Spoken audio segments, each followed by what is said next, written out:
The wormhole shouldn't have felt like this.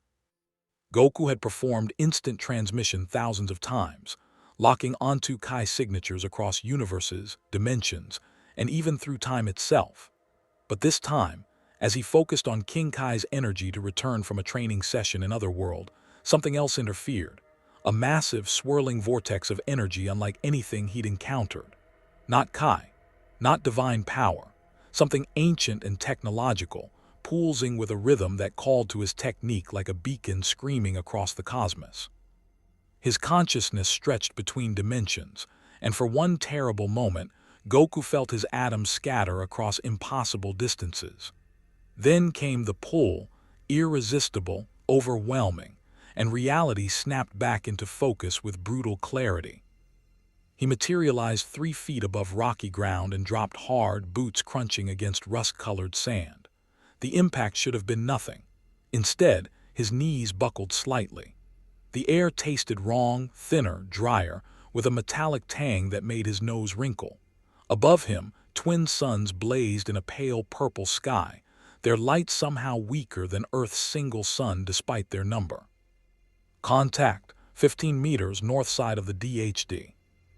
The shout came in a language Goku somehow understood, accompanied by the distinctive sound of weapons being raised.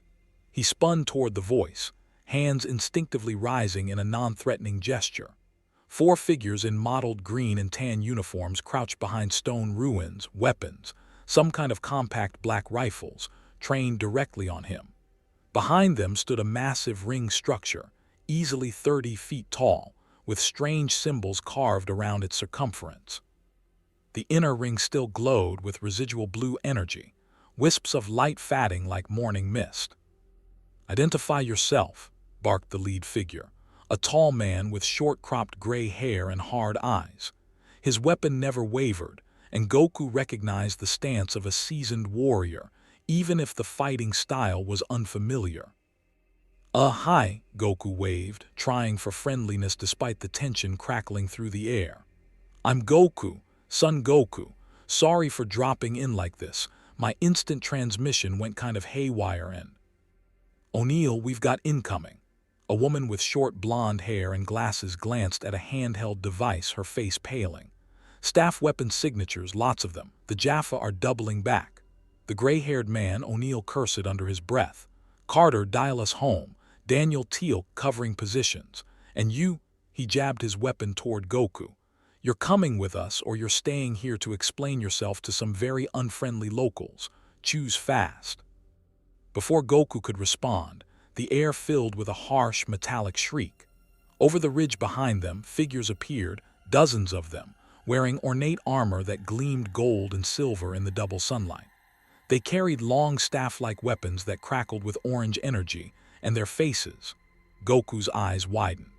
Their faces were concealed behind helmets shaped like serpent heads, with glowing eyes that tracked movement with predatory focus. "Jaffa Kree!" The roar echoed across the ruins, and the staff weapons began firing. Bolts of superheated plasma screamed through the air. The woman Carter worked frantically at a pedestal covered in buttons beneath the giant ring, her fingers flying across symbols. The ring itself began to move, massive sections rotating with deep, resonant clanks that Goku felt in his chest. One symbol locked into place with a decisive thunk, and a wedge of light flared on the ring's edge. "Chevron 1, encoded," Carter shouted. O'Neill's weapon barked in controlled bursts, the sharp crack cutting through the plasma weapon's whine. "Anytime now, Carter." A plasma bolt struck the stones inches from Goku's head, spraying him with superheated rock fragments. His combat instincts overrode confusion. These armored warriors were attacking, threatening these strangers who'd at least given him a choice. That made the decision pretty simple. Goku moved. One moment, he stood by the ring. Next, he appeared in the center of the advancing Jaffa formation, moving faster than their eyes could track. He didn't power up, didn't need to for opponents at this level, but his fist connected with the lead warrior's armored chest with precisely calculated force. The Jaffa flew backward 30 feet, crashed through 2 of his companions, and sprawled unconscious in the sand. What the O'Neill's startled curse was drowned out by another deep clank. Chevron 2, encoded. Goku weaved through the Jaffa ranks like wind through grass, disarming rather than killing. Staff weapons clattered to the ground.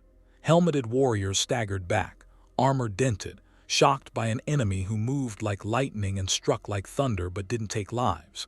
It reminded him of the early world martial arts tournaments, before gods and universe destroyers, just skilled fighters who could be beaten without being killed.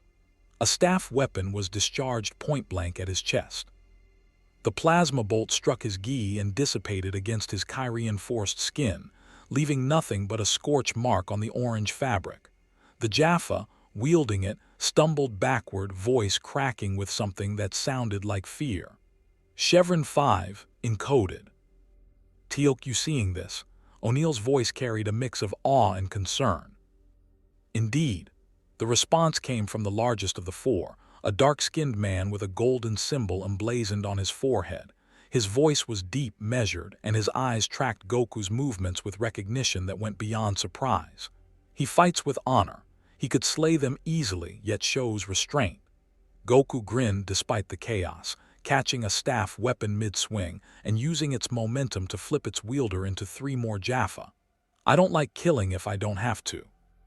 These guys don't seem evil, just brainwashed slaves to false gods, the big man Teal'c finished, his weapon covering the stunned Jaffa, but they will not show you the same mercy.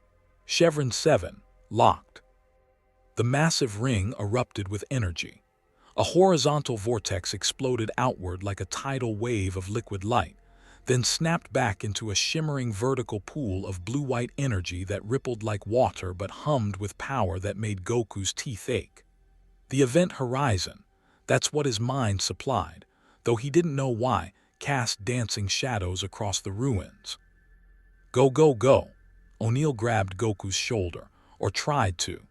His hand passed through empty air as Goku finished disabling the last group of Jaffa with a spinning kick that would have made Master Roshi proud. Carter dove through the shimmering portal and vanished. The younger man with glasses, Daniel, followed, then Teal'c, moving backward with his weapon trained on the recovering Jaffa. O'Neill gestured sharply at the portal. Karate Kid, whatever you are, if you want answers instead of being a gold science project, move your ass. More Jaffa were cresting the ridge, and these carried different weapons, some kind of crystalline devices that pulsed with golden light. Goku's instincts screamed danger. Not deadly danger, but something else. Something that wanted to capture, to contain. He made his choice and sprinted for the ring. The event Horizon felt like diving through ice, water, and fire simultaneously. Goku's vision exploded into a tunnel of light and impossible geometric patterns that his eyes couldn't quite focus on. His body felt stretched and compressed at once, every atom singing with energy that wasn't Kai but something colder, more mathematical. For exactly 2.3 seconds, he somehow knew the precise duration. He didn't exist as matter, only as information traveling through a wormhole connecting 2 points separated by thousands of light years. Then he was stumbling forward onto a metal ramp, and the portal behind him collapsed with a thunderous boom that echoed through a massive underground chamber. Unscheduled off-world activation. A voice blared from speakers. Iris holding. Goku caught his balance, looking around in wonder. The chamber was enormous, reinforced concrete walls, banks of computers and screens showing data he couldn't begin to interpret, and dozens of armed personnel in military uniforms taking defensive positions. The ring, the Stargate his mind supplied again, stood silent now, its inner circle sealed by a silvery metal barrier that hadn't been there a moment before. Above the gate room, behind thick glass windows, more personnel worked at control stations. A woman's voice crackled over the intercom. SG-1, identity confirmation required. O'Neill pulled a small device from his vest and pressed a button. This is O'Neill. We're clear, but we've got a stray. Lower the iris. The metal barrier spiraled open like a camera shutter, revealing the dormant Stargate beyond. O'Neill turned to Goku, his weapon lowered but not holstered, his expression caught between curiosity and military caution. "Okay, Goku, welcome to Stargate Command." O'Neill's tone was conversational, but his eyes were pure steel. "Now, you've got exactly 30 seconds to explain what the hell you are before my people decide you're a threat to national security and this planet. And trust me," he gestured to the dozens of weapons now trained on Goku from multiple firing positions. "We've dealt with some pretty weird stuff coming through that ring, so make it good." Goku scratched the back of his head, offering his most disarming smile. "Well, that's kind of a long story. See, I'm a Saiyan from Earth, a different Earth, I think, and I was trying to teleport home when something grabbed my technique and pulled me here instead. That ring of yours," he pointed at the Stargate. "It's got this incredible energy signature that my instant transmission must have mistaken for a Kai signature. I've never felt anything like it. Ancient but powerful, really powerful." Carter emerged from a side entrance, having shed her field gear for a simple uniform. Her eyes were bright with scientific curiosity. "Instant transmission.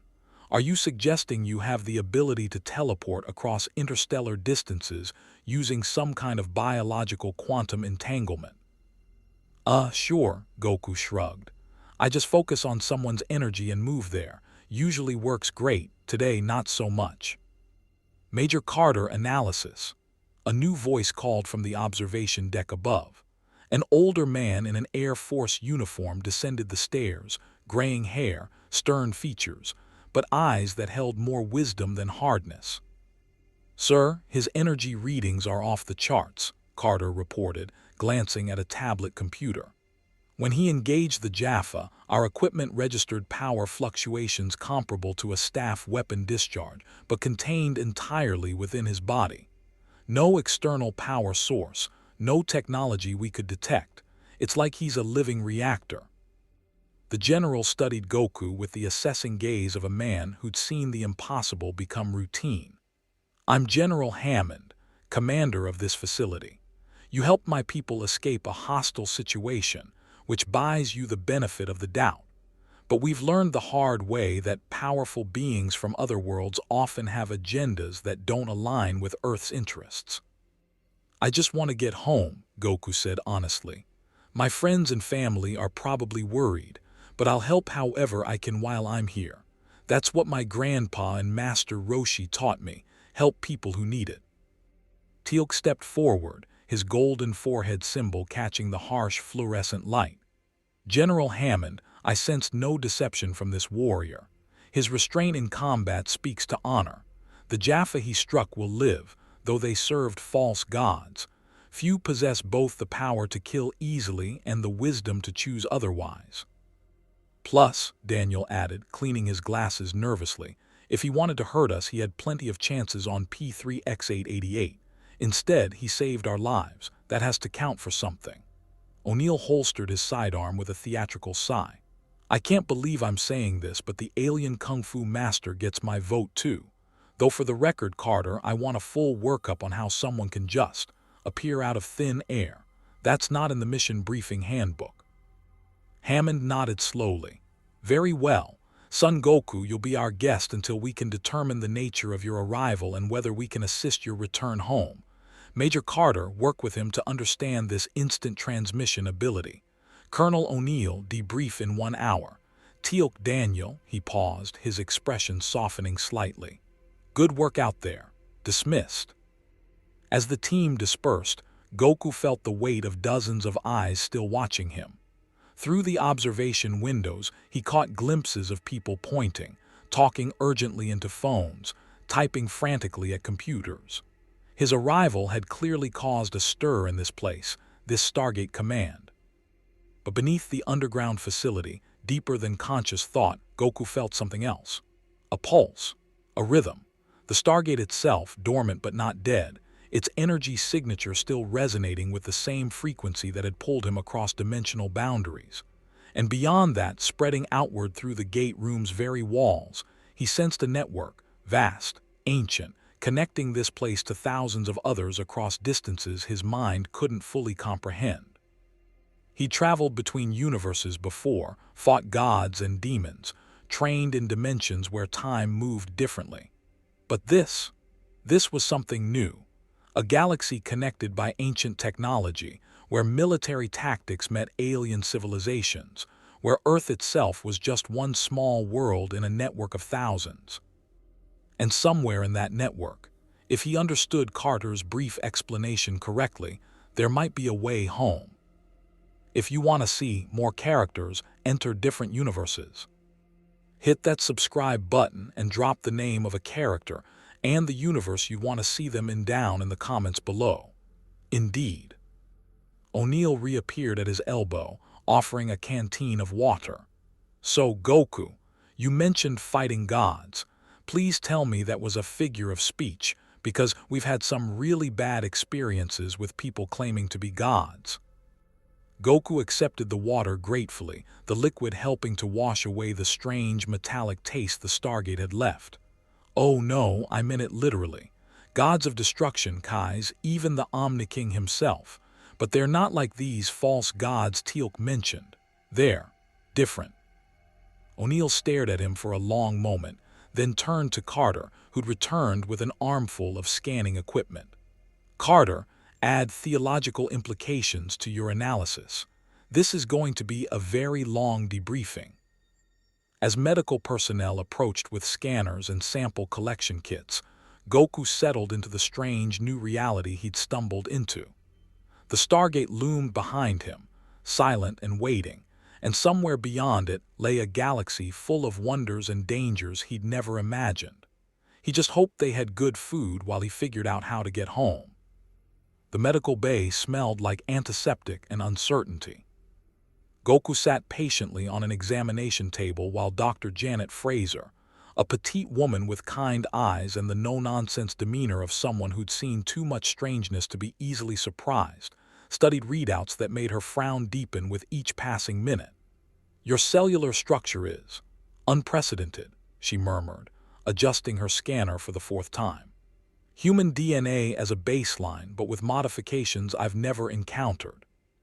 Your muscle density is off the charts, bone structure reinforced beyond anything natural, and your metabolism, she shook her head in disbelief. You should require constant caloric intake just to maintain consciousness, yet you've been sitting here for an hour without showing any signs of fatigue or hunger. Oh, I'm definitely hungry, Goku corrected cheerfully. I'm always hungry, just didn't want to be rude by asking. Fraser's expression softened into an amused smile. I'll have the commissary send something down.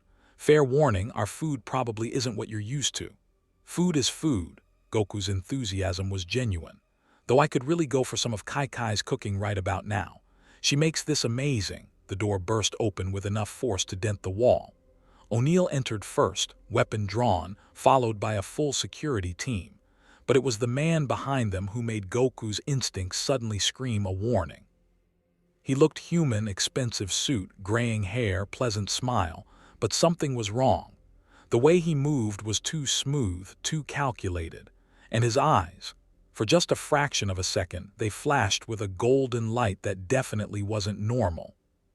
Colonel O'Neill, how dramatic, the man said, his voice dripping with amusement that felt rehearsed. I'm simply here representing the NID's interests in our unexpected guest. Surely that doesn't warrant such hostility.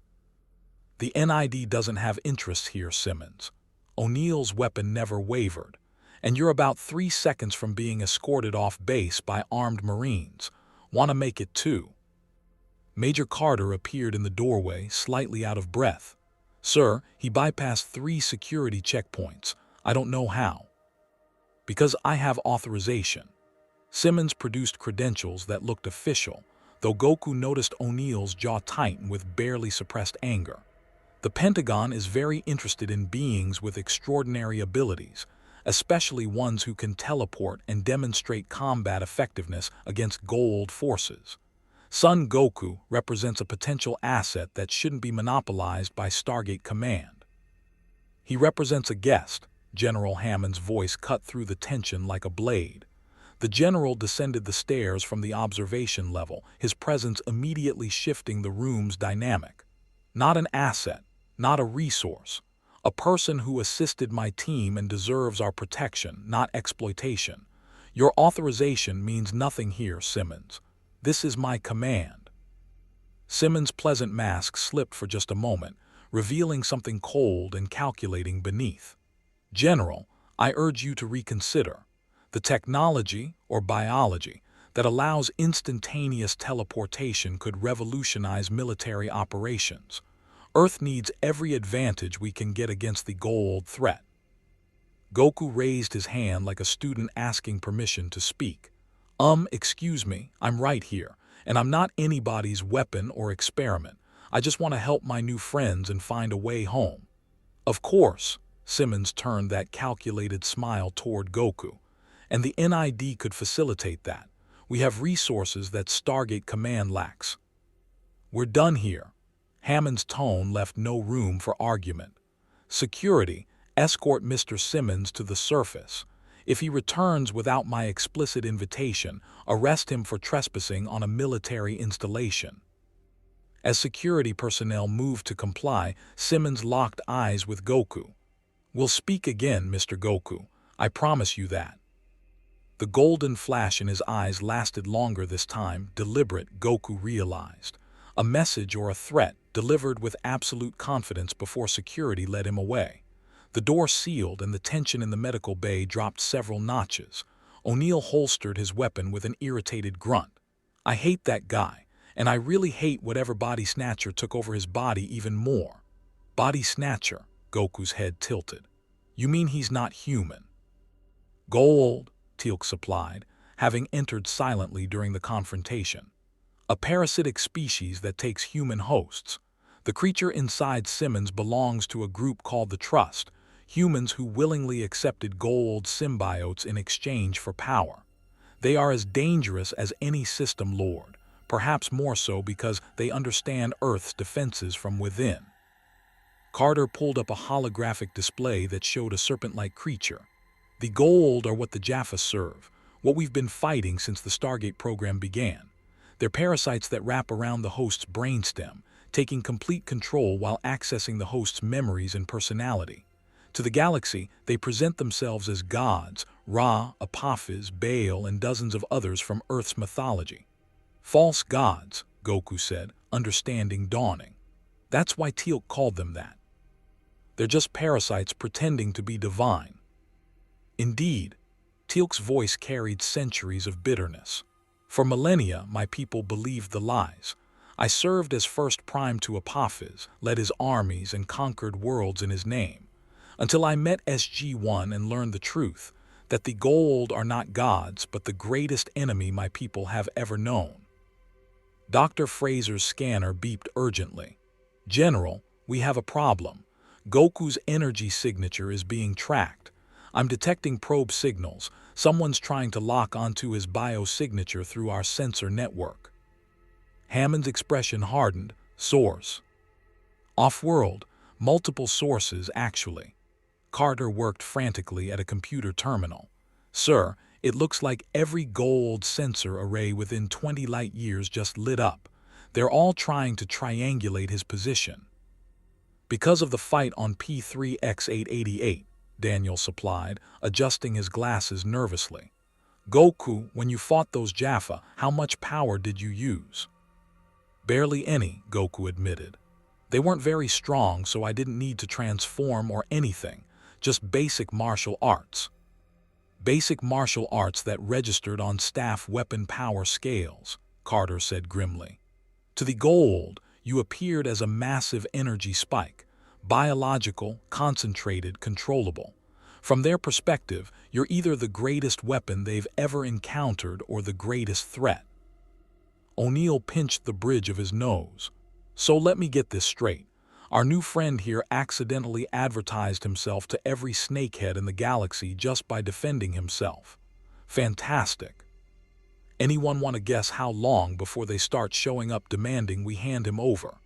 The answer came faster than anyone expected. Alarms shrieked through Stargate Command. Red warning lights bathed the corridors as personnel rushed to battle stations with practiced efficiency. The intercom crackled to life. "Unscheduled off-world activation. Repeat, unscheduled off-world activation. The group sprinted from the medical bay toward the gate room.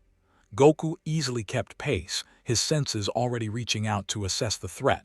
Through the facility's walls, meters of reinforced concrete and steel, he felt it. A presence. Multiple presences, actually. Cold, calculating, radiating an arrogance that reminded him uncomfortably of Frieza. They burst into the observation deck, overlooking the gate room just as the Stargate activated. The chevrons locked in sequence. Clank, clank, clank, and the event horizon exploded outward before stabilizing into that mesmerizing pool of rippling energy. "Close the iris," Hammond commanded. The protective barrier spiraled shut just as something struck it from the other side. A metallic clang echoed through the chamber, followed by another, then another. Whatever was trying to come through was being atomized against the barrier, but they continued to try. "We're receiving a transmission," the communications officer reported. "Audio only." "Put it through," Hammond ordered. The voice that filled the gate room was rich, cultured, and absolutely dripping with menace.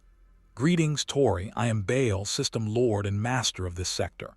You possess something that interests me greatly, a being of considerable power who appeared in my territory. I strongly suggest you surrender this individual for study. Cooperation will be rewarded. Resistance," a pause calculated for maximum dramatic effect, "will be punished." Goku felt his fists clench involuntarily. The arrogance in that voice, the casual assumption that people could be owned and traded, it reminded him too much of every tyrant he'd ever fought. O'Neill stepped up to the communication panel. "Yeah, hi Baal, Jack O'Neill here, we've met. You tried to invade Earth that one time, made a bunch of threats, got your ship blown up. Ring any bells? Anyway, here's the thing, we don't surrender people. It's kind of against our whole freedom and democracy vibe. So how about you take your snakehead entitlement, stuff it in a sarcophagus and—" "Charming as always, O'Neill," Baal's voice hardened. "Very well. Since diplomacy has failed, let me be direct. I have dispatched 3 Hatak motherships to your planet's orbit. They will arrive within the hour. You have until then to reconsider your position. Should you choose continued defiance, I will demonstrate why I am considered among the most powerful of the System Lords." The transmission cut off. The metallic impacts against the iris ceased, and the gate shut down with that distinctive whoosh of collapsing energy. Silence filled the observation deck for exactly 3 seconds. 3 motherships, Carter said quietly. "Sir, our orbital defenses aren't designed to handle that kind of sustained assault.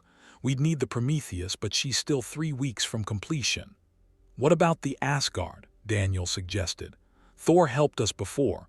"Thor's fighting the replicators in another galaxy," O'Neill interrupted. "We're on our own for this one." Hammond turned to Goku, his expression unreadable. "Son Goku, I won't ask you to fight Earth's battles. This isn't your world and these aren't your enemies. If you want to hide, we'll find a way to shield your energy signature. But if you're willing to help—" "I'm in," Goku said immediately. "I don't like bullies, and I really don't like people who think they can just take whatever they want. Plus, you guys helped me. Only fair I return the favor." Teal'c inclined his head with visible respect. "You have the heart of a Jaffa warrior, son Goku. It would be an honor to stand beside you in battle." "Okay, so we're doing this," O'Neill said, his tone shifting into tactical mode. "Carter, what do we know about Baal's ships?" "Hadak-class motherships." Carter brought up schematics on the main display. "Pyramid design, heavily shielded, bristling with staff cannons. Each one carries approximately 2,000 Jaffa warriors, plus death gliders and Olkesh bombers. They're designed for planetary bombardment and occupation." "Their shields are the problem," Daniel added. "Even our most advanced missiles won't penetrate them without overwhelming force. And 3 ships means they can rotate shield frequencies to compensate for damage." Goku studied the holographic ships with interest. "So we need to get through the shields. Can I just fly up there and punch them?" The entire room turned to stare at him. "Fly," Carter's voice was carefully controlled. "As in, atmospheric flight without technological assistance." "Sure," Goku shrugged like it was the most normal thing in the world. I learned to fly when I was a kid.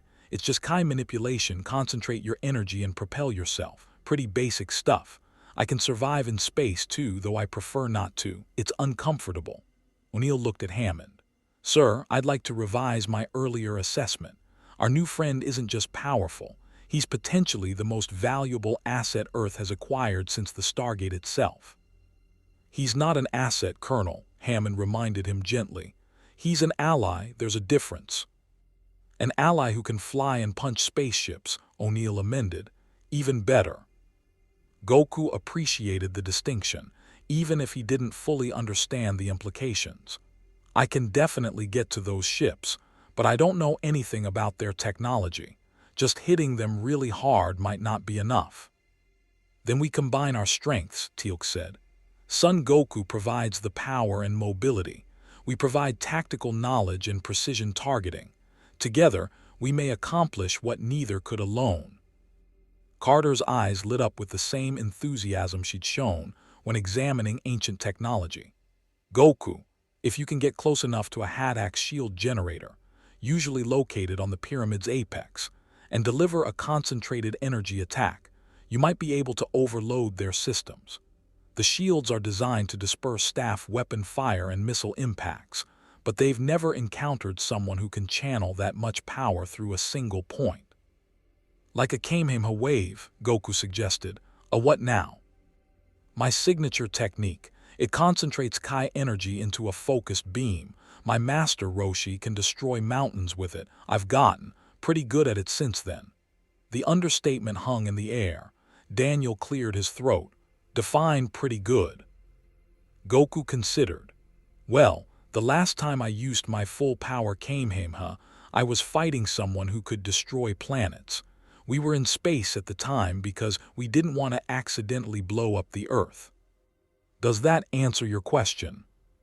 Hammond removed his glasses and cleaned them slowly, a gesture Goku was starting to recognize as the general's way of processing information that challenged his worldview. Major Carter, work with Goku on targeting coordinates. Colonel O'Neill, prepare SG-1 for immediate deployment. If Baal's ships are coming, we need every advantage we can get. Sir, a technician called from the communication station. We're detecting hyperspace windows opening in Earth's orbit, multiple contacts. They're early. On the main display, 3 massive pyramid-shaped vessels materialized against the black backdrop of space. Each was easily a kilometer long, their golden hulls reflecting sunlight as they assumed formation above Earth's atmosphere. Weapons ports glowed with building energy, and fighter craft, death gliders, Carter had called them, began launching in precise formations. Baal's voice returned, amplified through every speaker in Stargate Command. Your hour has expired, Tori. I see no signs of cooperation. Very well. Let this demonstration teach you the price of defying a System Lord. I will commence bombardment of your military installations in 5 minutes. After that, I will target your cities until you surrender the being you're harboring. He's scanning, Carter reported, fingers flying across her keyboard. Their sensors are actively searching for Goku's energy signature, sir. If he powers up at all, they'll lock onto him immediately. Then let them, Goku said, already walking toward the exit. I'll give them exactly what they're looking for, just point me toward the biggest ship. O'Neill moved to follow. Whoa, hold on. We need a plan here, strategy, tactics. You know, all those things that keep people from getting killed. Goku paused, looking back at the team that had taken him in despite having every reason to be suspicious. These people, O'Neill, Carter, Daniel, Teal'c, Hammond, they'd shown him trust when they could have shown him fear. They'd defended him from their own government's greed. They deserved better than a reckless charge into danger. You're right, he acknowledged. Sorry, I'm used to fighting alone or with people who can keep up with me. What do you need me to do? Hammond's expression softened with approval. That's the question of a soldier, not just a warrior. Major Carter, brief him on the plan. As Carter pulled up tactical displays and began explaining shield frequencies, weapon placements, and optimal attack vectors, Goku felt something shift inside him. This wasn't going to be like fighting Cell or Majin Buu. This was military operations, coordinated, precise, where every action had consequences beyond just the immediate fight. These people had been doing this for years, defending their planet against impossible odds with nothing but tactics, teamwork, and determination. They couldn't fly. They couldn't shoot energy beams. They couldn't transform into superpowered warriors. But they were still here, still fighting, still protecting their world. Maybe, Goku thought, he had something to learn from them too. Above Earth's atmosphere, Baal's motherships rotated into bombardment positions. Weapon ports glowed brighter. The countdown had begun. And in the depths of Cheyenne Mountain, a Saiyan warrior prepared to show the gold system lords why Earth's defenders never surrendered. The F-302 fighter screamed through Earth's upper atmosphere at Mach 3, its hull shuddering as it pushed through thermal boundaries that would incinerate conventional aircraft. Goku sat in the passenger seat behind Major Carter, watching with fascination as she piloted the sleek spacecraft with the same precision she'd shown working computers. Approaching the thermosphere, Carter reported into her headset, "Goku, you're sure about this?" Through the canopy, the three pyramid ships hung in orbit like golden monuments to arrogance. Each bristled with weapons that could glass a continent, and even from this distance, Goku could feel the malevolent intelligence directing them. Baal wasn't just threatening, he was preparing to follow through. "I'm sure," Goku confirmed, already unbuckling his restraints. "Get me close enough to jump and I'll handle the rest." The rest being 3 motherships, approximately 6,000 Jaffa warriors, and a gold system lord who survived for thousands of years by being smarter and more ruthless than his enemies. O'Neill's voice crackled through the radio from the gate room below. "No pressure." "Colonel, you're not helping," Carter muttered, adjusting their trajectory as the F-302's hull began glowing from atmospheric friction. Goku appreciated their concern, but they didn't understand. He'd faced universe-destroying entities, fought gods of destruction, and trained with angels. Baal's power signature, arrogant and cruel as it was, barely registered compared to threats he'd overcome. The real challenge wasn't the strength of his enemies but the complexity of the situation. These weren't mindless monsters to defeat. They were people, Jaffa warriors enslaved and brainwashed, human hosts trapped inside their own bodies, and a galaxy-spanning empire built on millennia of oppression. Punching harder wouldn't free them. This required something more nuanced than raw power. "Son Goku," Teal'c's voice joined the communication channel. "The Jaffa you will face believe they serve gods. Many have never known freedom, if you can avoid killing them." "I will," Goku promised. "They're victims too, right? Just like you were." A moment of silence then. "You honor the warrior's path, son Goku. Kel Shah, my friend." The F-302 broke through the last atmospheric layer, and suddenly they were in the silent black of space. The 3 Hatak motherships filled the viewport, close enough now that Goku could see details. Hieroglyphic markings on their hulls, the geometry of their shield emitters, the organized chaos of death gliders swarming around them like insects defending a hive. "Their shields are at maximum strength," Carter reported, scanning her instruments. "Those glowing points at each pyramid's apex, those are the primary generators. But Goku, they're designed to disperse energy attacks across the entire shield matrix. Even with your power, a direct assault might not." "What if I hit all 3 at once?" Goku interrupted. "Really fast before they can compensate?" Carter's hands froze on the controls. "That's theoretically possible, but the precision required. You'd need to strike each generator within microseconds of each other, with exactly the right amount of force to overload without giving them time to redistribute power. The slightest variation and they'd just reinforce the weakest shield." "So I need to be fast and accurate," Goku summarized. "I can do that." "He does possess great confidence," Teal'c observed dryly.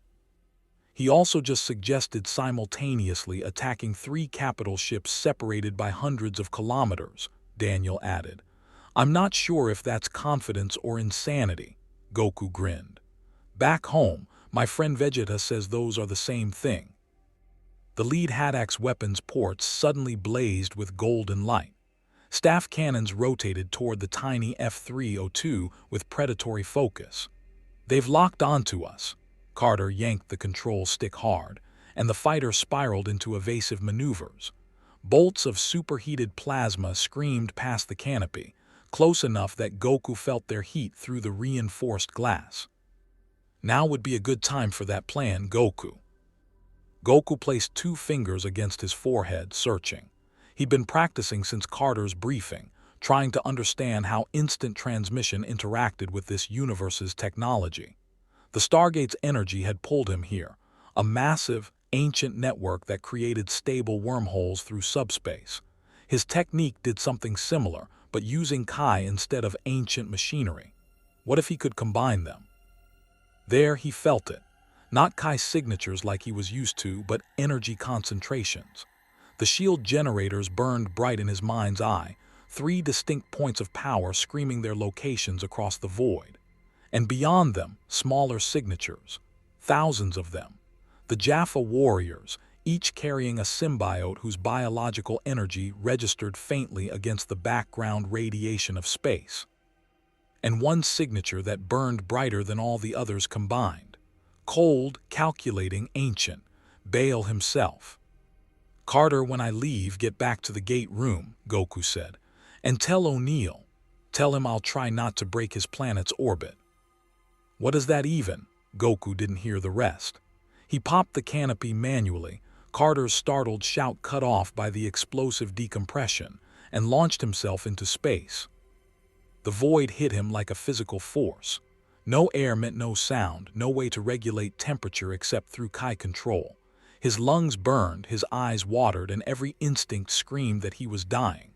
But Goku had trained in the other world's vacuum chambers and had fought in the void between dimensions. He wrapped his Kai around himself like a second skin, creating a thin bubble of energy that held pressure and warmth. Uncomfortable, absolutely. Impossible, not even close. He crossed 300 kilometers in 2 seconds.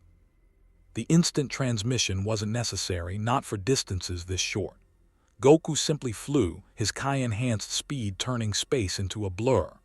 The first Haddock shield generator appeared before him, a crystalline structure pulsing with power that reminded him of Supreme Kai's planet's architecture. Goku drew his right hand back, gathering Kai into his palm.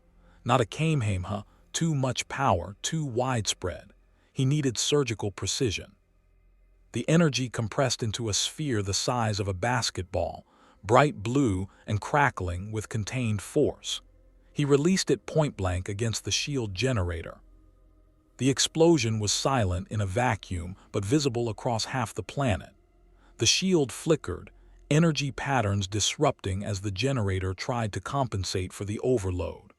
For exactly 0.3 seconds, a gap opened in the Haddock's defensive matrix. Goku was already gone, instant transmission carrying him to the second mothership, before the first shields could stabilize. This generator was better protected, recessed into the pyramid structure. Surrounded by point defense weapons that tracked his appearance with frightening speed, staff cannons opened fire from 3 directions simultaneously. Goku phased through the barrage, not intangibility, just speed that made him effectively untouchable. His left hand thrust forward, releasing another precisely measured Kai blast directly into the generator's core. The second shield flickered, another gap, another 0.3 seconds of vulnerability. The third Haddock was already repositioning, its commander clearly smarter than his counterparts. The shield generator retracted into the hull, massive armor plates sliding over it like protective scales. Death gliders swarmed around Goku in a defensive sphere, their pilots good enough to predict his next move. Almost good enough. Goku let his Kai flare, not a transformation, just a surge of power that lit up every sensor for light years. The death gliders scattered, their pilots temporarily blinded by the energy spike. In that moment of confusion, he drove forward like a bullet, smashing through the protective armor with a flying kick that would have made Piccolo proud. The The generator lay exposed beneath. Goku's right hand came down in a knife-edge strike, Kai concentrated along the edge, sharp enough to cut molecules. The crystalline structure shattered, and the third shield collapsed entirely. 3 shields down in under 4 seconds. Holy! O'Neill's voice crackled through Goku's Kai-enhanced hearing, somehow reaching him across the vacuum. Carter, are you seeing this? All 3 primary shields are offline, Carter confirmed, her voice tight with amazement. Sir, their secondary generators are trying to compensate, but it's taking time. We have a window, maybe 60 seconds before they can restore full defensive coverage. Then we use it, Hammond ordered. All orbital defense platforms target the lead ship's weapon systems. F-302 squadrons attack Formation Delta. Focus on the fighter screen. Goku felt the shift immediately. Earth's defenders, outmatched and outgunned, suddenly had hope. Missiles streaked up from concealed platforms, conventional weapons that wouldn't scratch a shielded haddock but could damage exposed systems. The F-302s that Carter had told him about emerged from atmospheric hiding, sleek fighters that combined human innovation with reverse-engineered goa'uld technology. The battle shifted from hopeless to merely desperate. But Goku's real target wasn't the ships, it was their commander. He closed his eyes, unnecessary in the tactical sense, but focusing helped, and searched for that cold, brilliant signature buried deep in the lead haddock's heart. Baal, the System Lord who'd threatened to destroy cities, who thought people could be traded like property, who'd enslaved entire civilizations and called it divine right, found you. Instant transmission carried Goku directly into the haddock's peltac, its bridge. He materialized in the center of a circular chamber that screamed alien opulence. Golden walls covered in hieroglyphics, control crystals that pulsed with amber light, and view screens showing the battle's progression. And standing at the chamber's center, flanked by a dozen Jaffa warriors in ceremonial armor, was Baal himself. The goa'uld wore an elaborate Egyptian-style costume that probably cost more than a small planet's GDP. His eyes glowed with that telltale golden light, and his expression shifted from surprise to calculation in the span of a heartbeat. Fascinating, Baal said, his voice that same cultured menace from the transmission. The rumors from P3X888 barely did you justice. To appear directly aboard my flagship, bypassing shields and security, such a feat should be impossible. The Jaffa raised their staff weapons with trained precision. Goku recognized the drill: surround, intimidate, overwhelm. The same tactics the Jaffa on P3X888 had used, just executed by warriors who actually knew what they were doing. I'm here to make you a deal, Goku said, keeping his hands visible and non-threatening despite being surrounded. Stop threatening Earth, leave this planet alone, and I won't have to hurt anyone. You can go conquer somewhere else if that's your thing. Not my favorite solution, but this isn't my universe. Just leave my new friends out of it. Baal studied him with the intensity of a scientist examining a particularly interesting specimen. You possess extraordinary power, yet you negotiate. Most beings with your capabilities would simply destroy my ships and be done with it. Why show restraint? Because you're not evil, Goku replied, surprising everyone in the chamber, including himself.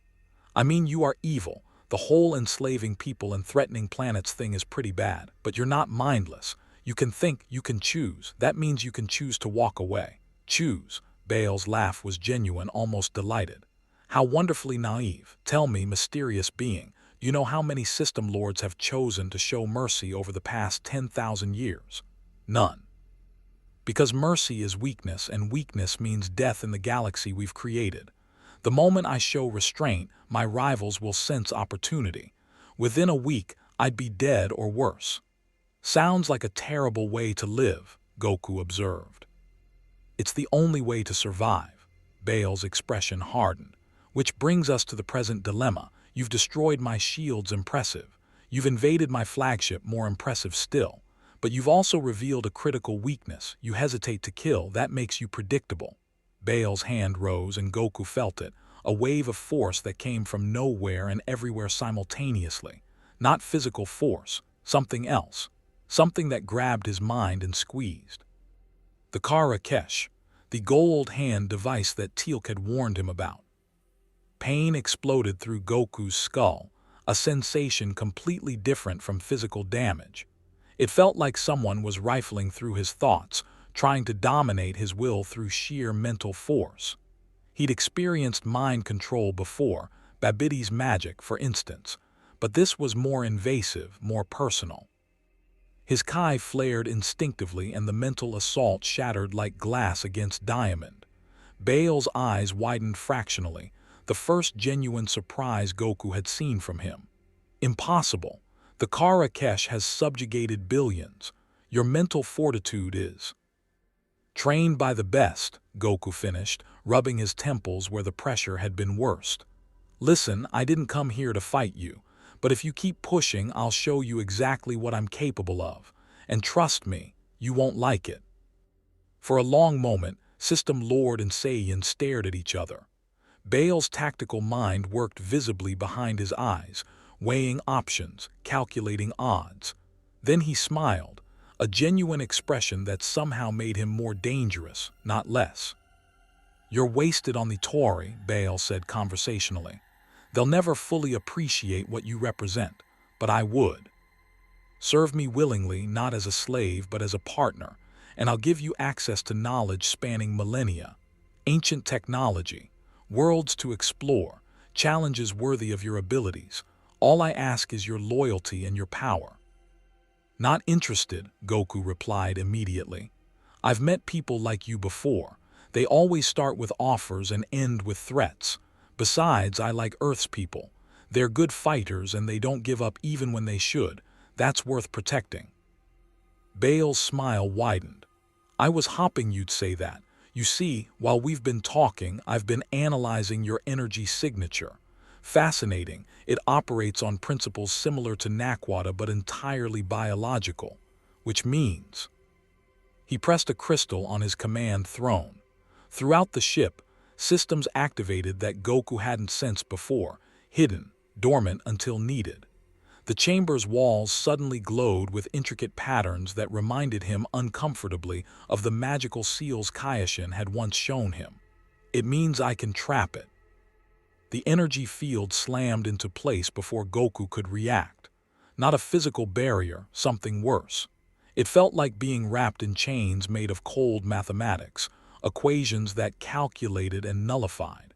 His Kai didn't disappear, but suddenly accessing it felt like pushing through molasses.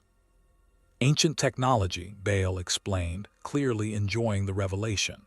A containment system designed to suppress ascended beings. It won't hold you forever. Your power is too unique, too alien to these devices. But it will hold you long enough for my Jaffa to secure you properly. And then, my dear anomaly, will discover exactly what makes you so special. The Jaffa advanced with renewed confidence, their staff weapons trained on Goku's center mass. Outside the viewport, Goku could see Earth's defenders struggling against the two remaining Hattacks, their brief advantage evaporating as the gold ship's backup systems brought secondary shields online. He'd made a mistake, tried to negotiate when he should have acted, showed mercy when Baal only understood power, but that didn't mean the fight was over. Goku took a deep breath, difficult through the suppression field but possible, and felt for the Kai inside him. The field wasn't blocking his power, it was dampening it, slowing its flow, which meant he just needed more power to overcome the resistance. His aura flickered to life, faint at first but growing steadier. The suppression field crackled, its ancient equations struggling to adapt to an energy source they'd never been designed to contain. Impossible, Baal repeated, but this time the word carried concern instead of surprise. That field can contain ascended. I'm not ascended, Goku interrupted, his hair beginning to lift from an invisible wind. I'm a Saiyan, and we don't know when to quit. Golden light began building around him, and deep in Cheyenne Mountain, Every sensor in Stargate Command started screaming warnings that something unprecedented was about to happen. The transformation came not with an explosion, but with precision. Goku had learned control over the years, how to channel Super Saiyan power without announcing his presence to every corner of the universe. But Baal's suppression field forced a different approach. Instead of restraining the transformation, he let it build gradually, golden energy bleeding through the ancient containment system like water through cracks in a dam. His hair lifted first, black strands brightening to gold. His eyes shifted from dark to turquoise, and his aura solidified from flickering potential into blazing reality. The suppression field shrieked, an actual audible sound as technology designed for ascended energy beings encountered something it had no framework to understand. The field shattered. The backlash sent golden lightning arcing across the Peltak's crystalline controls. Jaffa warriors stumbled backward, their staff weapons suddenly feeling inadequate against a being who radiated power like a miniature star. Even Baal, ancient, experienced, accustomed to the impossible, took an involuntary step back from his command throne. "What are you?" The question emerged without Baal's usual calculated composure. Goku rolled his shoulders, feeling his power flow freely again. The Super Saiyan transformation always felt like coming home, familiar, comfortable, right. "I'm someone who doesn't like bullies. Last chance, Baal, leave Earth alone." "My lord," one of the Jaffa, the first prime, judging by the more elaborate armor, stepped forward despite obvious fear. "I will destroy this." "You will stand down," Baal commanded, his tactical mind reasserting control. "All of you lower your weapons, now." The Jaffa obeyed immediately, though confusion rippled through their ranks. Baal studied Goku with renewed intensity, and his expression shifted from shock to something far more dangerous, genuine interest. "You transformed," Baal observed. "Increased your power output by orders of magnitude through biological metamorphosis. No technology, no external power source, just—" He gestured at Goku's golden aura. "This. The scientific implications alone are staggering, and you ask me to leave peacefully, which suggests you still haven't grasped your strategic position." "My strategic position," Goku echoed. "You're standing on my flagship, surrounded by 6,000 Jaffa warriors and enough weaponry to glass a continent. Your allies are in orbit, outmatched by my remaining ships, and most critically," Baal's smile returned, sharp as a blade, "you've just demonstrated you can be contained by ancient technology, imperfectionally, temporarily, but the principle is sound. Given time and proper modifications, I could build a prison that would hold even you." Goku's fists clenched. "You're threatening to imprison me." "I'm explaining reality," Baal corrected. "You could kill me, certainly, destroy this ship probably, perhaps even defeat my fleet single-handedly. But can you protect Earth from every gold System Lord simultaneously? Because the moment word spreads, and it will spread, that a being of your power exists and can be captured, every System Lord in the galaxy will come hunting. Not for Earth. For you." The weight of those words settled over the Peltak like a physical presence. Through the viewport, Goku saw Earth hanging in space, blue, green, beautiful, and terrifyingly fragile. He'd protected his own Earth countless times, but that Earth had Z-fighters, Dragon Balls, and defenders who could match planetary threats. This Earth had brave people with primitive weapons facing gods who'd conquered galaxies. "So what do you want?" Goku asked quietly. "A demonstration," Baal replied. "Not for me. I'm already convinced of your capabilities, but for them." He gestured toward the communications array. "Every System Lord is monitoring this confrontation through their spy networks. Show them what happens to those who threaten worlds under your protection. Make them fear the consequences of approaching Earth. Become the deterrent these Tory desperately need. You want me to attack your own ships? I want you to destroy them completely." Baal's smile widened at Goku's shocked expression. "I'll evacuate my Jaffa first, naturally. I'm ruthless, not wasteful. But the ships themselves must be annihilated in a display of such overwhelming force that no System Lord will dare risk a similar fate. The Tory gain protection. I gain a reputation for surviving an encounter with an unstoppable force. Everyone wins. Except your ships get destroyed, Goku pointed out. Haddocks are replaceable. Survival as a system lord requires knowing when to sacrifice material resources for strategic advantage. Baal leaned forward on his throne. Consider the alternative. If you simply drive me away, I lose face but remain a threat. Other system lords see weakness, opportunity.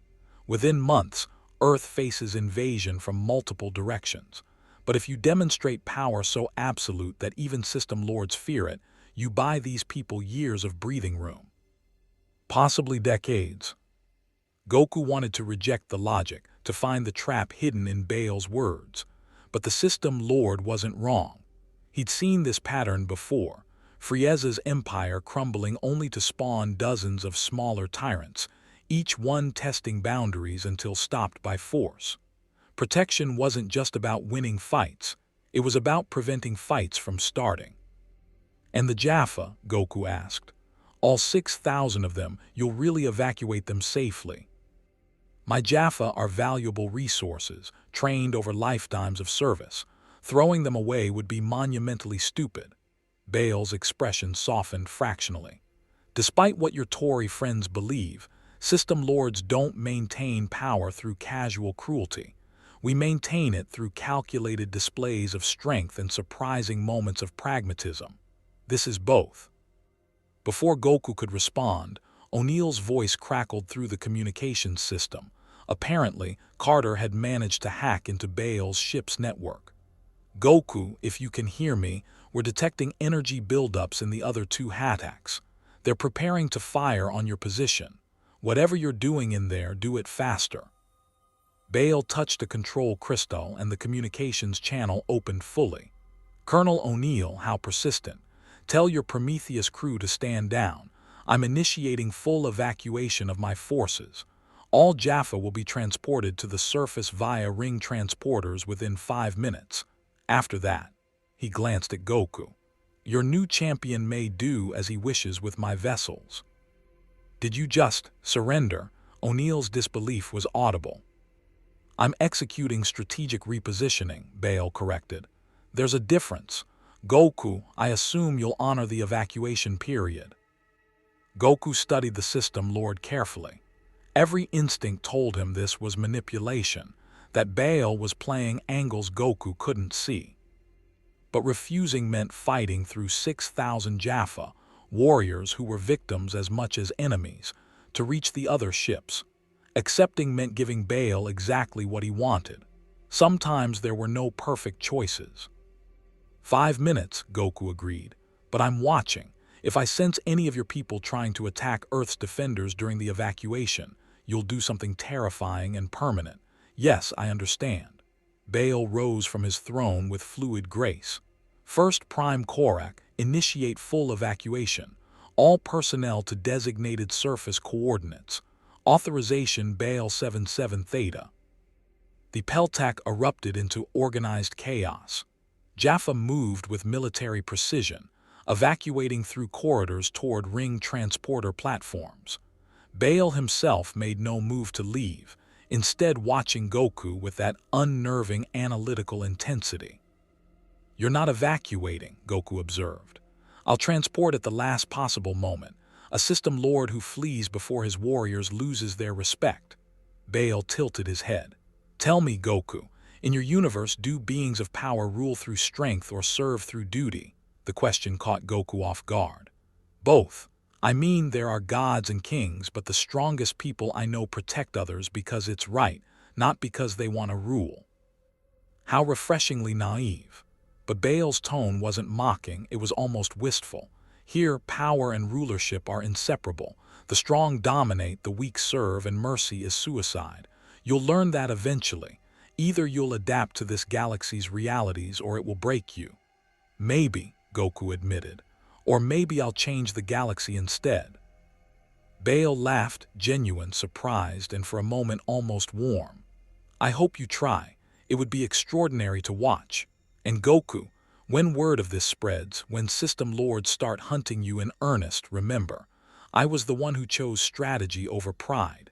The enemy who shows wisdom today may become the ally you need tomorrow. Before Goku could respond, golden rings materialized around Baal, and the System Lord vanished in a column of white light. Throughout the three haddocks, evacuation proceeded with impressive efficiency. Goku watched through his Kai-sense as thousands of life forces were transported to Earth's surface in designated zones that SGC forces quickly surrounded. The ships themselves grew silent, emptied of crew, now just massive constructs of technology waiting for their fate. Goku, all gold forces have evacuated, Carter reported. Our teams are containing them on the ground, no resistance so far. They're just surrendering. I don't understand what happened up there, but Baal kept his word. Yeah, Goku said quietly, stepping toward the Peltak's viewport. He did, which somehow makes this more complicated, not less. Through the crystalline window, Earth hung like a jewel against the void. Somewhere down there, people were going about their lives, completely unaware that their planet had almost been destroyed. They trusted people like O'Neill, Carter, and Hammond to protect them from threats they couldn't imagine. Now they were trusting him. Goku extended his hand, gathering Kai into his palm. The energy formed into a sphere, bright blue and crackling with barely contained force. Not his full power, not even close, but enough, more than enough. Carter, how far back should your ships pull? He asked. How large an explosion are we talking about? Goku considered the three haddocks, their positions, and the energy required to overcome their hulls even without shields. Pretty large. Tell everyone to get at least 1,000 kilometers clear, maybe 2,000 to be safe. 2,000 Goku, that's, Carter paused, recalculating. That's beyond conventional nuclear yields. Are you sure you can? I've destroyed planets before, Goku interrupted gently. By accident mostly, when I was fighting someone and things got out of hand. 3 ships, I can handle it. The channel went silent for several seconds. Then Hammond's voice, measured and calm. All forces fall back to minimum safe distance. Prometheus, establish a defensive perimeter around Earth. Son Goku, the shot is yours. Goku flew through the emptied corridors of Baal's flagship, passing through the ring hangar where death gliders sat abandoned, through the vast Peltak that had held thousands of enslaved warriors, out into the void of space itself. He positioned himself between the 3 pyramids, enormous constructs that had terrorized worlds, now silent monuments to tyranny waiting for judgment. He thought about Baal's words, about system lords who couldn't show mercy without being destroyed, about a galaxy built on 10,000 years of oppression, about the cruel logic that said might made right and compassion was weakness. Then he thought about Gohan, Kai, Krillin, and everyone else who'd taught him that strength without kindness was just cruelty, about Master Roshi's lessons, true martial arts meant protecting the weak, about his own journey from country boy to defender of Earth, learning that power was responsibility, not privilege. This galaxy needed to learn the same lesson. Me. Energy gathered between his palms, blue light intensifying as he compressed more and more Kai into a single point. This wasn't rage or desperation. This was controlled fury, channeled through decades of training and refinement. Me. The 3 haddocks rotated to track him, their automated defense systems activating despite empty crews. Point defense weapons locked on, staff cannons glowed with building charges. Even unmanned, the ships represented a threat to Earth's defenders. The Kamehameha wave exploded from Goku's hands in a column of pure azure energy that lit up Earth's orbit like a second sun. It crossed the distance to the first haddock in microseconds, struck the pyramid's exposed hull with the force of a collapsing star, and punched completely through. But Goku didn't stop there. He rotated mid-flight, sweeping the beam across all 3 targets with precision that made Carter's orbital calculations look simple. The energy wave carved through ancient metal and crystal, through weapon systems and power cores, through every system that made the vessels instruments of conquest. The first haddock exploded from the inside out, its reactor overloading in a cascade of golden fire. The second followed milliseconds later, debris expanding in a spherical wave.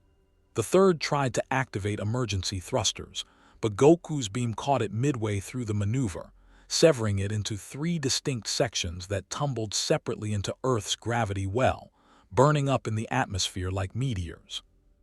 In 6 seconds, 3,000 years of gold technological superiority became rapidly expanding clouds of superheated debris.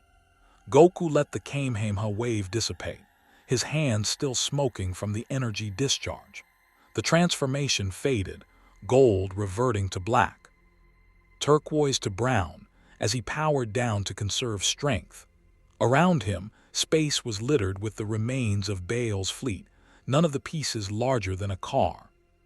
Holy, O'Neill's voice was barely a whisper. Carter, please tell me our satellites recorded that.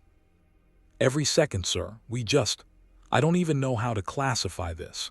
The energy output alone, if we could harness even a fraction of what Goku just demonstrated. We won't, Hammond interrupted firmly.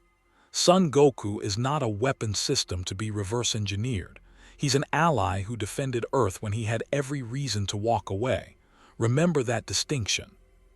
Goku smiled despite his exhaustion. Hammond understood. These people understood. They saw power and thought about responsibility, not exploitation. That made them worth protecting. Goku, are you okay up there? Daniel's voice carried genuine concern. Do you need extraction or can you make it back on your own? I can fly back, Goku assured him, already orienting toward Earth's blue curve. Though I'm pretty hungry, does that Commissary Carter mention serve big portions? Laughter rippled through the communication channel, relief, exhaustion, and the slightly hysterical edge of people who just watched the impossible become routine. As Goku descended toward Earth's atmosphere, his senses caught something else. A transmission, bouncing through the debris field, too faint for SGC's equipment to detect but clear to his Kai-enhanced awareness. Baal's voice, speaking in the gold language Goku somehow understood, broadcasting to an unseen audience. As you can see, the rumors were inadequate, this being destroyed 3 haddocks with a single attack. Any System Lord who approaches Earth now does so knowing this warrior stands in their path. I survived only through strategic withdrawal. Consider that before making your own attempts. The transmission ended. Baal's final play turning defeat into deterrence, using Goku's power to reshape galactic politics. It was manipulation, pure and calculated. It was also exactly what Earth needed. Goku punched through the thermosphere, his descent controlled by precisely applied Kai. Below, he could see Cheyenne Mountain, the concealed entrance to Stargate Command, and the thousands of personnel who'd watched from underground as their newest ally defended their world. He'd come to this universe by accident, gotten pulled through a wormhole by technology he barely understood, met people who should have been strangers but treated him like family. And somehow, in defending them, he'd started to understand what Master Roshi had really meant about martial arts. It wasn't about being the strongest. It was about standing between the strong and the weak, using power to protect rather than dominate. This galaxy ran on different rules than his own. But maybe, with help from people like SG-1, those rules could change. One planet at a time. The commissary at Stargate Command had never been quieter. Goku sat at a table surrounded by 17 empty trays, working on his 18th serving of meatloaf with the kind of focus most people reserved for defusing bombs. Around him, off-duty personnel pretended not to stare while absolutely starring. He'd saved Earth from orbital bombardment roughly 3 hours ago, and the base was still processing what that meant. O'Neill dropped into the seat across from him, sliding over a cup of coffee Goku had learned to tolerate despite preferring water. So, that happened. The food's pretty good, Goku offered between bites. Not as good as Kai-Kai's cooking, but solid. I meant the part where you vaporized 3 capital ships that have terrorized the galaxy for millennia, but sure, let's focus on the meatloaf. O'Neill's dry delivery made it impossible to tell if he was joking or genuinely annoyed. Hammond wants to see you. Debriefing. Standard procedure after missions that fundamentally alter Earth's strategic position in galactic politics. Goku swallowed his current mouthful and stood, grabbing 2 more rolls for the walk. Am I in trouble? I tried to minimize the debris field so nothing would hit Earth. Kid, you just became the most valuable asset, ally, Earth has ever acquired. You're the opposite of trouble. O'Neill led him through corridors that had grown familiar over the past day. Though we do need to talk about what happens next, because every snakehead with a death wish just got your highlight reel. The briefing room was packed. Hammond sat at the head of the table with SG-1 arranged on either side. Major Carter had 3 laptops running simultaneously, displaying data that scrolled faster than Goku could read. Daniel's whiteboard was covered in symbols and annotations. Teal'c stood at parade rest, but his expression held something that might have been pride. Son Goku, Hammond began without preamble. What you did today bought Earth the time we desperately needed. Intelligence estimates suggest your demonstration will deter direct assaults for at least 6 months, possibly longer. For that, you have my gratitude and the gratitude of every person on this planet who will never know how close we came to annihilation. You're welcome, sir. Goku shifted uncomfortably under the formal praise. Though I'm not sure I did it the right way. Baal kind of manipulated me into making exactly the statement he wanted. Feels like I got played. You got manipulated by someone who's been manipulating galactic politics for 6,000 years, Carter interjected. That's not a character flaw. That's tactical inexperience against a grandmaster. The important part is the outcome favors Earth's survival. Indeed, Teal'c agreed. Baal showed wisdom by recognizing when continued aggression would cost more than he could gain. You taught him that lesson, Son Goku. That is no small achievement. Daniel cleared his throat, his academic nature surfacing. The larger question is what this means for Earth's role in galactic affairs. We've spent years trying to maintain a low profile, avoiding attention from powerful gold factions. Now, thanks to Goku, we have attention from every System Lord simultaneously. That's complicated. Complicated how? Goku asked. Carter pulled up a star map that showed the Milky Way galaxy dotted with different colored zones.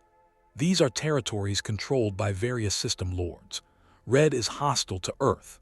Yellow is neutral or unknown.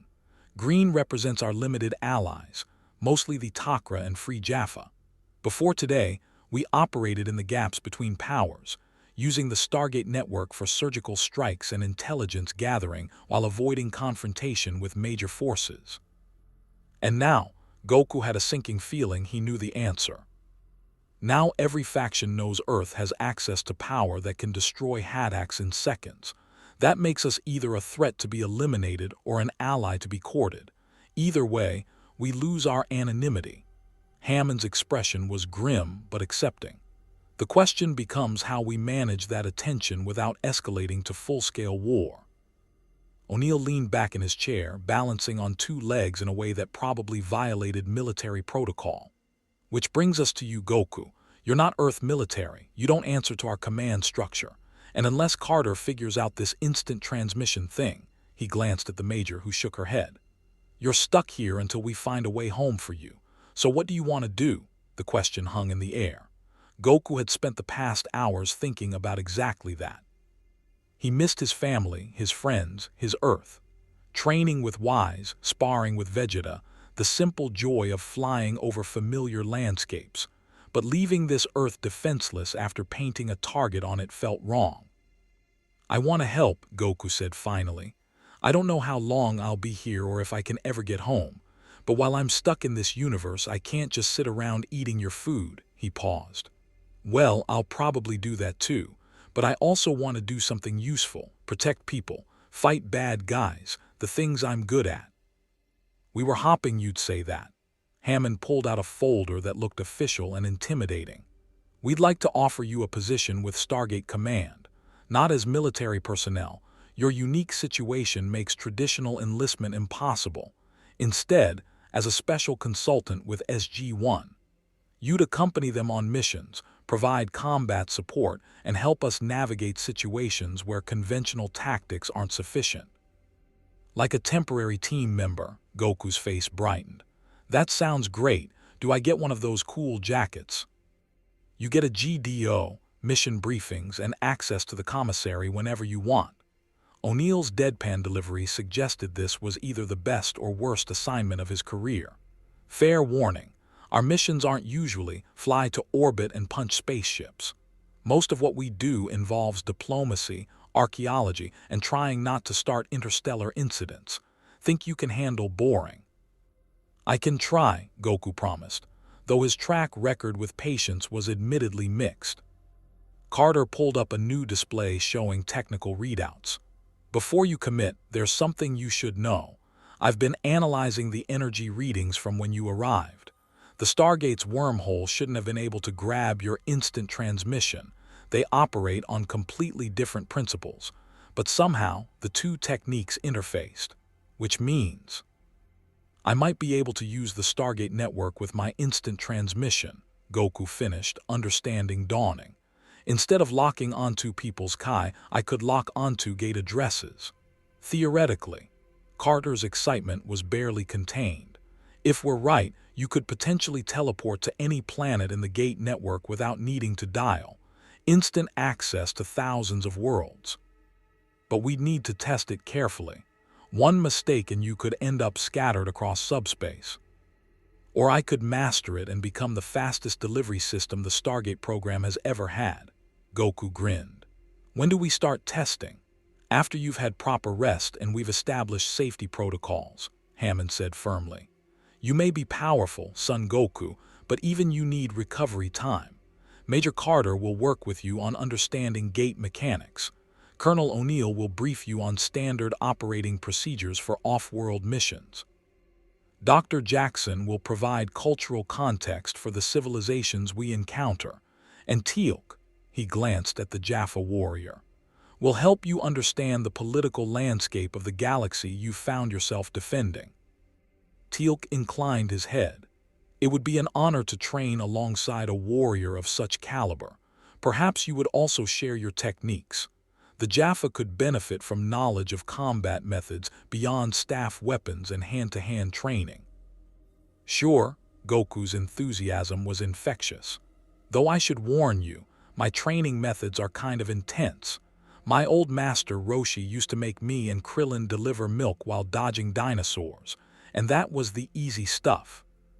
Dinosaurs, O'Neill repeated flatly. Your planet has dinosaurs. Most of them got scared away when Piccolo blew up the moon that one time. It grew back, though, so everything worked out. The briefing room fell silent. Daniel removed his glasses and cleaned them with meticulous care. Carter's fingers froze over her keyboard. Even Teal'c's eyebrow raised fractionally. Hammond recovered first. We're going to need a much longer debriefing about your universe, Son Goku, but that can wait. For now, dismissed. SG-1, show our newest consultant to his quarters. We've set up temporary accommodations on level 21. As the team led Goku through Stargate Command's maze of corridors, personnel stopped to watch. Some saluted. Others just stared with the awed expressions of people who'd witnessed myth become reality. Goku waved awkwardly, still uncomfortable with the attention. You'll get used to it, Daniel assured him. Though probably not quickly. We've been operating here for years and people still treat us like celebrities after major missions. The difference being, O'Neill added, that we save the world with tactics and luck. You save the world by punching it until it agrees to behave. That's a whole different level of celebrity. The quarters they'd assigned him were surprisingly comfortable, small but functional, with a bed that looked adequate for someone who'd slept on mountains during training. A television sat in the corner, and someone had thoughtfully left a stack of Earth cultural materials. Books, magazines, and even some DVDs labeled Cultural Orientation Package. We figured you might want to learn about this version of Earth, Carter explained. Some things will be familiar, but our history diverged from yours at some point. No flying martial artists. No destroyed moons. Definitely no dinosaur-dodging milk delivery. Sounds like a pretty normal Earth, Goku observed. We have a ring that connects to thousands of alien planets and a secret war against parasitic space gods, Daniel pointed out. Normal is relative. Teal'c placed a hand on Goku's shoulder, the first casual physical contact the Jaffa had initiated. You fought with honor today, Son Goku. You could have slaughtered Baal's Jaffa, yet you showed restraint. You recognized them as victims rather than enemies. That wisdom marks you as more than a warrior. It marks you as a leader. I'm not really a leader, Goku protested. I just do what feels right. That is precisely what leadership means, Teal'c replied. I look forward to fighting beside you when next we travel through the Chapai. After SG-1 left, Goku sat on his new bed, processing everything that had happened. Less than 24 hours ago, he'd been training in Otherworld, preparing for the next tournament or threat. Now he was in an alternate universe, defending an Earth that wasn't quite his own, surrounded by people who fought gods with bullets and determination. He thought about Baal's parting words, about system lords who would come hunting, about a galaxy that needed changing but resisted with the inertia of 10,000 years of oppression. Then he thought about SG-1. O'Neill's dry humor hides deep competence.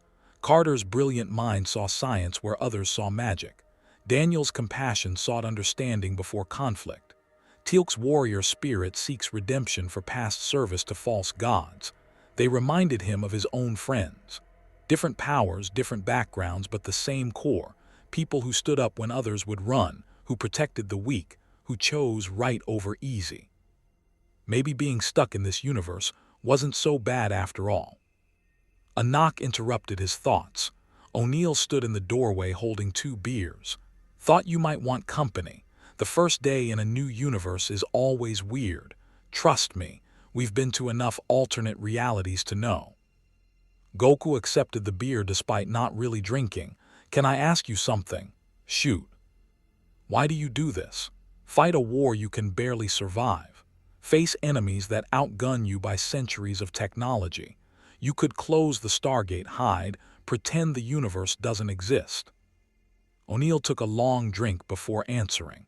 Because someone has to. Because if we don't stand up to the gold, who will?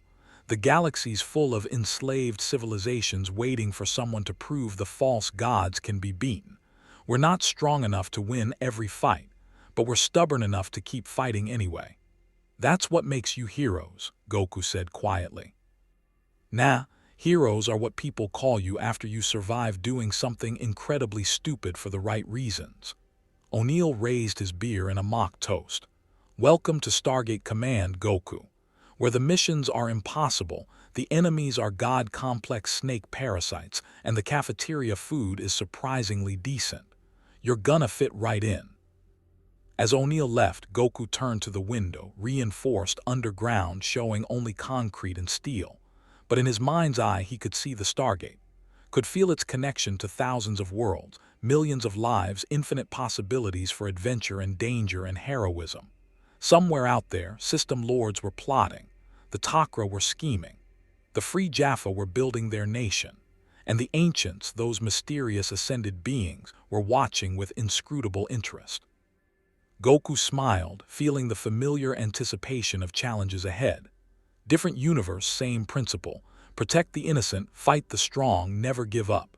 He was going to like it here. 3 weeks passed before the next crisis arrived, as Baal's deterrence bought Earth precious breathing room. Goku spent the time learning Stargate protocols, training with SG-1, and working with Carter to understand how his instant transmission could interface with ancient technology. The tests were promising, terrifying at first, but promising. He mastered traveling between active Stargates, using their addresses as cosmic anchors for his technique. The galaxy became accessible in ways even the ancients hadn't imagined, and SG teams suddenly had extraction options that didn't require dialing under fire. But the peace couldn't last. Intelligence reports from Takra operatives suggested the system lords were forming an unprecedented alliance, not to conquer Earth directly, Goku's demonstration had made that suicide, but to develop technology that could contain or kill him. Ancient devices were being excavated. Forbidden weapons were being researched. The galaxy's tyrants were learning to adapt. On a Tuesday morning, the alarm sounded again. Not an attack, but a signal. A message transmitted through the Stargate network from a source that made even Hammond pause. The Asgard, specifically Supreme Commander Thor. "People of Earth," Thor's synthetic voice echoed through the gate room. "We have monitored the recent events in your system with great interest. The being you harbor, Son Goku, represents power unprecedented in our experience. The Asgard High Council requests his presence. We would speak with him regarding matters of galactic security." O'Neill looked at Goku, eyebrow raised. "Well, that's either really good or spectacularly bad. Your call, though. We don't let anyone dictate to our allies." Goku thought about the Asgard, advanced, benevolent according to briefings, but also calculating. About system lords preparing counters. About a galaxy still learning that strength could coexist with mercy. "I'll go," he decided, "but not alone. SG-1 comes with me." Hammond nodded approval. "Then you're cleared for off-world activation.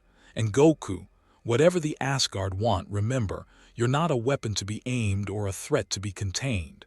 You're Earth's ally. Stand by that." As the Stargate activated, chevrons locking in sequence toward the Asgard homeworld, Goku felt anticipation build. More challenges awaited. More enemies to face, more allies to defend, more impossible situations requiring the stubborn determination these people specialized in. He'd come to this universe by accident, stayed out of duty, but somewhere along the way, defending Earth had become more than an obligation. It had become a purpose. The event horizon stabilized, shimmering with promise and danger in equal measure. O'Neill checked his P90, Carter adjusted her scanner, Daniel straightened his glasses, and Teal'c simply nodded, ready as always. "SG-1, Hammond's voice carried across the gate room. "You have a go, Godspeed." Goku grinned, feeling the familiar thrill of stepping into the unknown. Different universe, same adventure. He'd protect these people, learn from them, help them change a galaxy that desperately needed it. One world at a time, one mission at a time, one impossible victory at a time.